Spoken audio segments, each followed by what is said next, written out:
ओम शांति। आज है 16 मई 2020 की साकार मुरली। पहले सुनते हैं मुरली की मुख्य पॉइंट्स। आज बाबा ने कहा, उस तरफ दुनिया में तो सब लून पानी होते जा रहे हैं, लेकिन तुम्हें शीरखंड होकर रहना है। अब तुम नाम रूप से न्यारा बनो, अपने को अशरीरी समझो, देह नहीं समझो। फिर कहा, शंकर कोई विनाश नहीं कराता, ये तो ड्रामा अनुसार होना ही है। अभी बाप तुम बच्चों से मिलने आए हैं। यह है आत्माओं और परमात्मा का मिलन मेला। बाकी सब मेले तो मेला करते हैं, लेकिन यह मेला है सबसे अच्छा, जो मनुष्यों को पारस बुद्धि बनाता है। तुम बच्चों को बहुत खुशी रहनी चाहिए। अभी हम स्वदर्शन चक्रधारी ब्राह्मण हैं और फिर भविष्य में चक्रवर्ती राजा बनेंगे। बाबा ने कहा, तुम बहुत लक्की हो, तुम्हारी पूजा भी जास्ती होती है, क्योंकि तुम भारत की जास्ती सेवा करते हो। तुम बाप के साथ रू रिहान करते हो और ज्ञान सुनते सुनते मनुष्य से देवता बन जाते हो। अभी तुम्हें संन्यास करना है इन 5 विकारों का और वैराग्य रखना है पूरी दुनिया से। और लास्ट में बाबा ने कहा, सवेरे सोना है और सवेरे उठना है, अर्थात रात को जल्दी सोकर सुबह जल्दी उठना है। फिर सुबह 3 से 5 बजे तक याद में बैठो। अब सुनते हैं महावाक्यों को विस्तार से। मुरली का सार। मीठे बच्चे, अभी ड्रामा का चक्र पूरा होता है। तुम्हें एक शीरखंड बनकर नई दुनिया में आना है। वहाँ सब शीरखंड है, यहाँ लून पानी है। प्रश्न, तुम त्रिनेत्री बच्चे किस नॉलेज को जानकर त्रिकालदर्शी बन गए हो? उत्तर, तुम्हें अभी सारे वर्ल्ड की हिस्ट्री ज्योग्राफी की नॉलेज मिली है। सतयुग से लेकर कलयुग अंत तक की हिस्ट्री ज्योग्राफी तुम जानते हो। तुम्हें ज्ञान का तीसरा नेत्र मिला कि आत्मा एक शरीर छोड़ दूसरा लेती है। संस्कार आत्मा में है। अब बाप कहते हैं, बच्चे नाम रूप से न्यारा बनो, अपने को आत्मा अशरीरी समझो। गीत, धीरज धर मनवा धीरज धर, तेरे सुख के दिन आए कि आए। ओम शांति। कल्प कल्प बच्चों को कहा जाता है और बच्चे जानते हैं, दिल होती है कि जल्दी सतयुग हो जाए तो इस दुख से छूट जाएं, परंतु ड्रामा बहुत धीरे धीरे चलने वाला है। बाप धीरज देते हैं, बाकी थोड़े रोज हैं। बड़ों बड़ों द्वारा भी आवाज़ सुनते रहेंगे। दुनिया बदलनी है। जो भी बड़े बड़े हैं, पोप जैसे, वह भी कहते हैं दुनिया बदलने वाली है। अच्छा, फिर पीस कैसे होगी? इस समय सब लून पानी है। अभी हम शीरखंड हो रहे हैं। उस तरफ दिन प्रतिदिन लून पानी होते जाते हैं। आपस में लड़ झगड़ कर खत्म होने वाले हैं। तैयारियां हो रही हैं। यह ड्रामा का चक्र अब पूरा होता है। पुरानी दुनिया पूरी होती है, नई दुनिया की स्थापना हो रही है। नई दुनिया सो पुरानी, पुरानी सो नई दुनिया फिर बनेगी। इसको दुनिया का चक्र कहा जाता है, जो फिरता रहता है। ऐसे नहीं लाखों वर्ष बाद पुरानी दुनिया नई होगी, नहीं। तुम बच्चे अच्छी रीति जान चुके हो, भक्ति बिल्कुल अलग है। भक्ति का कनेक्शन रावण के साथ है, ज्ञान का कनेक्शन राम के साथ है। ये तुम अभी समझ रहे हो। अभी बाप को बुलाते भी हैं, हे पतित पावन आओ, आकर नई दुनिया स्थापन करो। नई दुनिया में जरूर सुख होता है। अब बच्चे छोटे अथवा बड़े सब जान गए हैं कि अभी घर चलना है। यह नाटक पूरा होता है। हम फिर से सतयुग में जाएंगे। फिर 84 जन्मों का चक्र लगाना है। स्व आत्मा को दर्शन होता है सृष्टि चक्र का, अर्थात आत्मा को ज्ञान का तीसरा नेत्र मिला है। उसको कहा जाता है त्रिनेत्री। अभी तुम त्रिनेत्री हो और सभी मनुष्यों को ये स्थूल नेत्र हैं। ज्ञान का नेत्र कोई को नहीं है। त्रिनेत्री बने तब त्रिकालदर्शी बने, क्योंकि आत्मा को ज्ञान मिलता है ना। आत्मा ही एक शरीर छोड़ दूसरा लेती है। संस्कार आत्मा में रहते हैं। आत्मा अविनाशी है। अब बाप कहते हैं नाम रूप से न्यारा बनो। अपने को अशरीरी समझो, देह नहीं समझो। यह भी जानते हो हम आधा कल्प से परमात्मा को याद करते आए हैं। इसमें जब जास्ती दुख होता है तब जास्ती याद करते हैं। अभी कितना दुख है, आगे इतना दुख नहीं था। जब से बाहर वाले आए हैं तब से यह राजाएं लोग भी आपस में लड़े हैं, जुदा जुदा हुए हैं। सतयुग में तो एक ही राज्य था। अभी हम सतयुग से लेकर कलयुग अंत तक हिस्ट्री ज्योग्राफी समझ रहे हैं। सतयुग त्रेता में एक ही राज्य था। ऐसे एक ही डिनाइस्टी कोई की होती नहीं। क्रिश्चियन में भी देखो फूट है। वहाँ तो सारा विश्व एक के हाथ में रहता है। वह सिर्फ सतयुग त्रेता में ही होता है। यह बेहद की हिस्ट्री ज्योग्राफी अभी तुम्हारी बुद्धि में है। और कोई सत्संग में हिस्ट्री ज्योग्राफी अक्षर नहीं सुनेंगे। वहाँ तो रामायण महाभारत आदि ही सुनते हैं। यहाँ वह बातें हैं नहीं। यहाँ है वर्ल्ड की हिस्ट्री ज्योग्राफी। तुम्हारी बुद्धि में है। ऊंच ते ऊंच हमारा बाप है।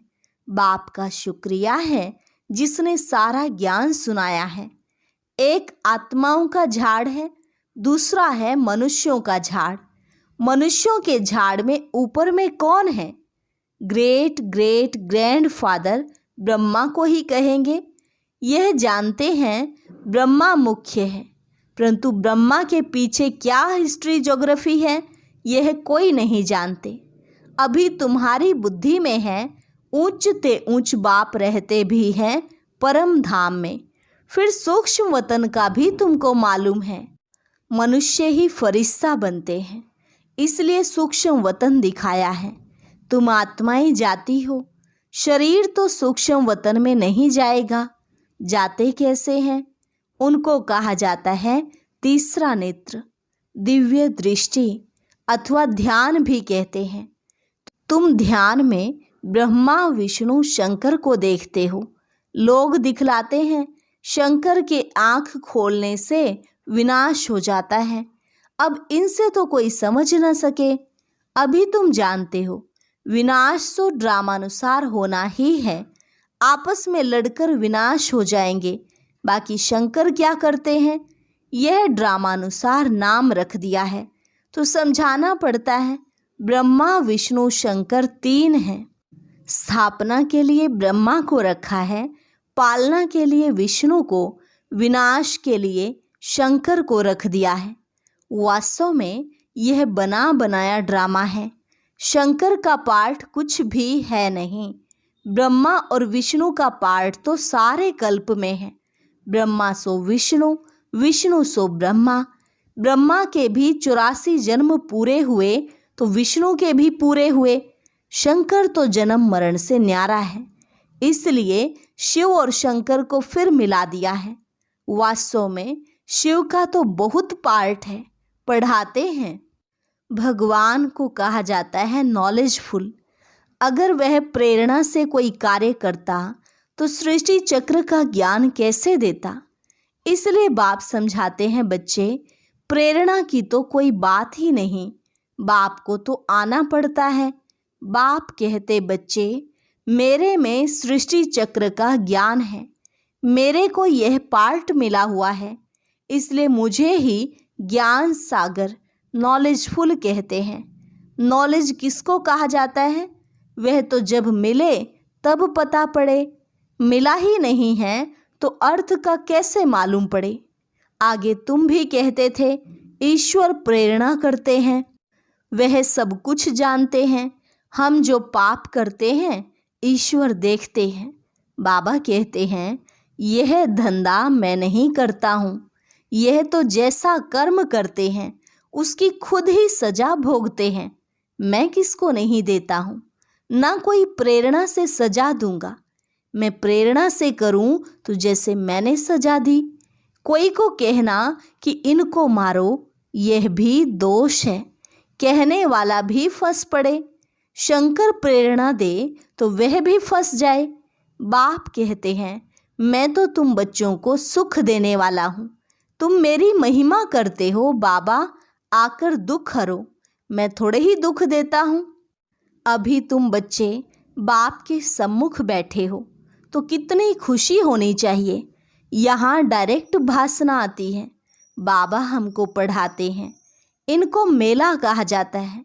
सेंटर्स पर तुम जाते हो, वहाँ कोई आत्माओं परमात्मा का मेला नहीं कहेंगे। आत्माओं परमात्मा का मेला यहाँ लगता है।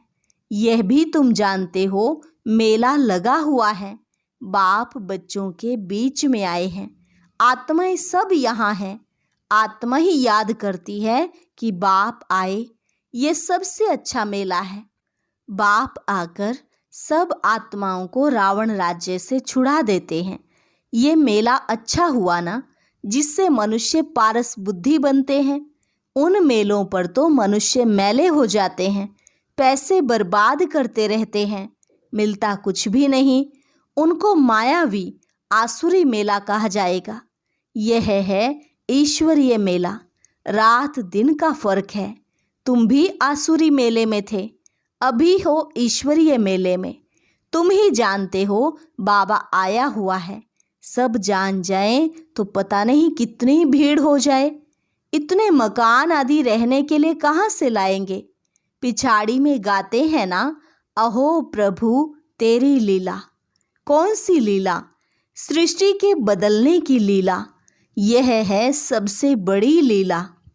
पुरानी दुनिया खत्म होने से पहले नई दुनिया की स्थापना होती है। इसलिए हमेशा किसको भी समझाओ तो पहले स्थापना, विनाश, फिर पालना कहना है। जब स्थापना पूरी होती है तब फिर विनाश शुरू होता है, फिर पालना होगी। तो तुम बच्चों को ये खुशी रहती है, हम स्वदर्शन चक्रधारी ब्राह्मण हैं, फिर हम चक्रवर्ती राजा बनते हैं। यह कोई को पता नहीं इन देवताओं का राज्य कहाँ गया। नाम निशान गुम हो गया है। देवता के बदले अपने को हिंदू कह देते हैं। हिंदुस्तान में रहने वाले हिंदू हैं। लक्ष्मी नारायण को तो ऐसे कभी नहीं कहेंगे। उन्हों को तो देवता कहा जाता है। तो अब इस मेले में ड्रामानुसार तुम आए हो। यह ड्रामा में नूंद है। धीरे धीरे वृद्धि होती रहेगी। तुम्हारा जो कुछ पार्ट चल रहा है फिर कल्प बाद चलेगा। यह चक्र फिरता रहता है। फिर रावण राज्य में आसुरी पालना होगी। तुम अभी ईश्वरीय बच्चे हो, फिर दैवी बच्चे, फिर क्षत्रिय बनेंगे। तुम जो अपवित्र प्रवृत्ति वाले बन गए थे सो फिर पवित्र प्रवृत्ति वाले बनते हो। है तो यह भी दैवी गुण वाले मनुष्य ना। बाकी इतनी भुजाएं आदि दे दी हैं। विष्णु कौन है यह कोई बता न सके। महालक्ष्मी की भी पूजा करते हैं। जगत अम्बा से कभी धन नहीं मांगते। धन जास्ती मिल गया तो कहेंगे लक्ष्मी की पूजा की, इसलिए उसने भंडारा भर दिया। यहाँ तो तुम जगत अम्बा से पा रहे हो। परम पिता परमात्मा शिव द्वारा देने वाला वह है। तुम बच्चे बाप दादा से भी लक्की हो। देखो जगदम्बा का कितना मेला लगता है, ब्रह्मा का इतना नहीं। ब्रह्मा को तो एक ही जगह बिठा दिया है। अजमेर में बड़ा मंदिर है। देवियों के मंदिर बहुत हैं, क्योंकि इस समय तुम्हारी बहुत महिमा है। तुम भारत की सेवा करते हो। पूजा भी तुम्हारी जासी होती है। तुम लक्की हो। जगदम्बा के लिए ऐसे कभी नहीं कहेंगे कि वह सर्वव्यापी है। तुम्हारी महिमा होती रहती है। ब्रह्मा विष्णु शंकर को भी सर्वव्यापी नहीं कहते, मुझे कह देते कण कण में है। कितनी ग्लानि करते हैं। तुम्हारी मैं कितनी महिमा बढ़ाता हूँ। भारत माता की जय कहते हैं ना। भारत माता तो तुम हो ना, धरनी नहीं। धरनी आदि जो अब तमो प्रधान है, सतयुग में सतो प्रधान हो जाती है। इसलिए कहते हैं देवताओं के पैर पतित दुनिया में नहीं आते। जब सतो प्रधान धरनी होती है तब आते हैं। अभी तुमको सतो प्रधान बनना है। श्रीमत पर चलते बाप को याद करते रहेंगे तो उच्च पद पाएंगे, ये ख्याल रखना है। याद करेंगे तो विकर्म विनाश होंगे। श्रीमत मिलती रहती है। सतयुग में तो तुम्हारी आत्मा पवित्र कंचन हो जाती है, तो शरीर भी कंचन मिलता है। सोने में खाद पड़ती है तो फिर जेवर भी ऐसा बनता है। आत्मा झूठी तो शरीर भी झूठा। खाद पड़ने से सोने का मूल्य भी कम हो जाता है। तुम्हारा मूल्य अब कुछ भी नहीं है। पहले तुम विश्व के मालिक 24 कैरेट थे, अभी 9 कैरेट कहेंगे। यह बाप बच्चों से रूरिहान करते हैं, बच्चों को बैठ बहलाते हैं, जो तुम सुनते सुनते चेंज हो जाते हो, मनुष्य से देवता बन जाते हो। वहाँ हीरे जवाहरातों के महल होंगे, स्वर्ग तो फिर क्या, वहाँ के शोभी रस आदि भी तुम पीकर आते हो। वहाँ के फल ही इतने बड़े बड़े होते हैं, यहाँ तो मिल न सके। सूक्ष्म वतन में तो कुछ है नहीं, अभी तुम प्रैक्टिकल में जाते हो। तो यह है आत्मा और परमात्मा का मेला, इनसे तुम उज्जवल बनते हो। तुम बच्चे जब यहाँ आते हो तो फ्री हो, घर बार धंधे आदि का कोई फुरना नहीं है, तो यहाँ तुमको याद की यात्रा में रहने का चांस अच्छा है। वहाँ तो घर घाट आदि याद आता रहेगा, यहाँ तो कुछ है नहीं। रात को 2 बजे उठकर यहाँ बैठ जाओ। सेंटर्स पर तो रात को तुम जा नहीं सकते, यहाँ तो सहज है। शिव बाबा की याद में आकर बैठो और कोई याद ना आए, यहाँ तुमको मदद भी मिलेगी। सवेरे जल्दी सो जाओ, फिर सवेरे उठो, 3 से 5 बजे तक आकर बैठो। बाबा भी आ जाएंगे, बच्चे खुश होंगे। बाबा है योग सिखलाने वाला, ये भी सीखने वाला है, तो दोनों बाप और दादा आ जाएंगे। फिर यहाँ और वहाँ योग में बैठने के फर्क का भी पता पड़ेगा। यहाँ कुछ भी याद नहीं पड़ेगा, इसमें फ़ायदा बहुत है। बाबा राय देते हैं यह बहुत अच्छा हो सकता है। अब देखें, बच्चे उठ सकते हैं। कईयों को सवेरे उठने का अभ्यास है। तुम्हारा संन्यास है 5 विकारों का और वैराग्य है सारी पुरानी दुनिया से।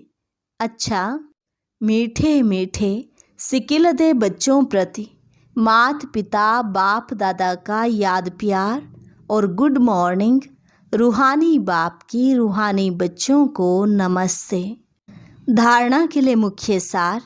पहली पॉइंट, अभी सृष्टि बदलने की लीला चल रही है, इसलिए स्वयं को बदलना है, शेरखंड होकर रहना है। दूसरी पॉइंट है, सवेरे उठकर एक बाप की याद में बैठना है, उस समय और कोई भी याद ना आए। पुरानी दुनिया से बेहद का वैरागी बन 5 विकारों का संन्यास करना है। वरदान, किनारा करने के बजाय हर पल बाप का सहारा अनुभव करने वाले निश्चय बुद्धि विजयी भव। किनारा करने के बजाय हर पल बाप का सहारा अनुभव करने वाले निश्चय बुद्धि विजयी भव। विजयी भव की वरदानी आत्मा हर पल स्वयं को सहारे के नीचे अनुभव करती है। उनके मन में संकल्प मात्र भी बेसहारे व अकेलेपन का अनुभव नहीं होता। कभी उदासी या अल्पकाल के हद का वैराग्य नहीं आता। वे कभी किसी कार्य से, समस्या से, व्यक्ति से किनारा नहीं करते, लेकिन हर कर्म करते हुए, सामना करते हुए, सहयोगी बनते हुए बेहद की वैराग्य वृत्ति में रहते हैं। स्लोगन, एक बाप की कंपनी में रहो और बाप को ही अपना कंपेनियन बनाओ। एक बाप की कंपनी में रहो और बाप को ही अपना कंपेनियन बनाओ। और आज इस वीडियो में कुछ भाई बहनों के कमेंट्स के जवाब दिए गए हैं, वह भी ज़रूर सुने। और आज से आप भी नीचे कमेंट सेक्शन में लिखकर अपने प्रश्न पूछ सकते हैं। अच्छा, ओम शांति।